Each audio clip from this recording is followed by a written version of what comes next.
Alors, bonjour, moi je vais vous parler d'une action qui associe des partenaires extérieurs à l'éducation nationale à des enseignants dans leur pratique de classe. Voilà, c'est l'histoire d'une petite école qui s'ouvre à des partenariats avec des dispositifs au rayonnement nationaux, voire internationaux, et au partenariat avec des associations locales aussi. Alors, qu'est-ce qu'on a? On a une petite bourgade au sud, au fin fond du sud de la France, avec une école de 2 classes, avec des parents aux conditions, aux catégories socio-professionnelles relativement défavorisées, des élèves pas toujours en réussite scolaire. On a un cadre idyllique et une école qui l'est un petit peu moins. Pour répondre à cette problématique, les enseignants tentent de mettre en place une pédagogie de projet. Pourquoi? Parce que celle-ci donne du sens à leurs apprentissages, fédère l'élève au sein de leur classe multiniveau et crée une dynamique d'autonomie, de curiosité, bref, des compétences du socle commun. De manière concrète, comment fait-on? Eh bien, sur les 2 classes, nous avons le même projet et nous vivons les mêmes actions en même temps. Donc, 5 périodes scolaires, 5 actions différentes qui sont toutes issues donc, sous le chapeau d'un projet unique. La première année, le projet est de partir des berges de la Rodja, notre petite rivière, vers le 7e continent.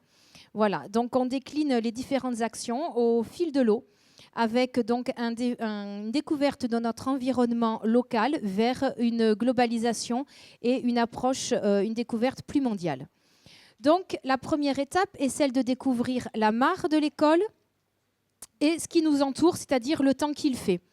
On convoque les premiers partenaires suite à nos observations, puisque émergent des tas de questions auprès des élèves.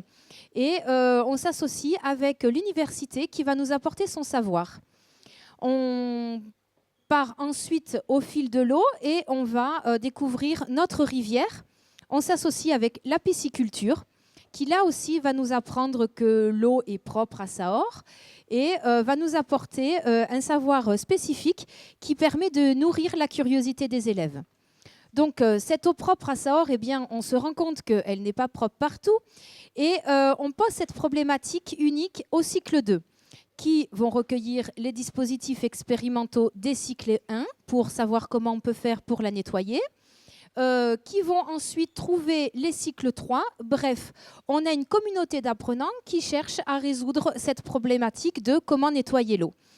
Au terme de cette séquence, donc, où les échanges, la collaboration sur donc, la création de filtres pour nettoyer l'eau, permet donc de placer l'élève dans des situations d'apprentissage concrets et des échanges tout à fait concrets aussi. Les élèves ont à rédiger des affiches permettant de répondre à la problématique. Ils le font de manière, là aussi, coopérative et collaborative, où chaque groupe est constitué d'enfants de la petite section, donc jusqu'au CM2. On voit qu'à travers ces 3 premières étapes du projet, on a eu à chercher le savoir là où il était, notamment donc avec l'Université de Perpignan et le dispositif ASTEP mis en place par la main à la pâte. Cette association nous a permis aussi de bénéficier de matériel et de créer une autre curiosité chez les élèves. De ce fait, on continue notre cheminement au fil de l'eau et on découvre un autre environnement, celui de la mer et les océans. On collabore avec une association STW qui nous met en lien avec des familles qui vivent toute l'année sur des bateaux et avec qui donc on correspond puisque chez nous la mer eh bien elle est loin. Donc à travers cette découverte, on appréhende un autre milieu et une autre faune, les éléphants de mer. Et on trouve un autre partenaire qui est le CNES, à travers des dispositifs Argonautica, qui met donc en lien un savoir scientifique qui permet donc le suivi d'animaux balisés dans des programmes de recherche. Là aussi, la démarche est pluridisciplinaire et toute l'école réfléchit sur ces espèces menacées, pourquoi et comment on fait. En fait, à travers ce partenariat, on a la possibilité de mettre en place de manière tout à fait concrète la démarche d'investigation.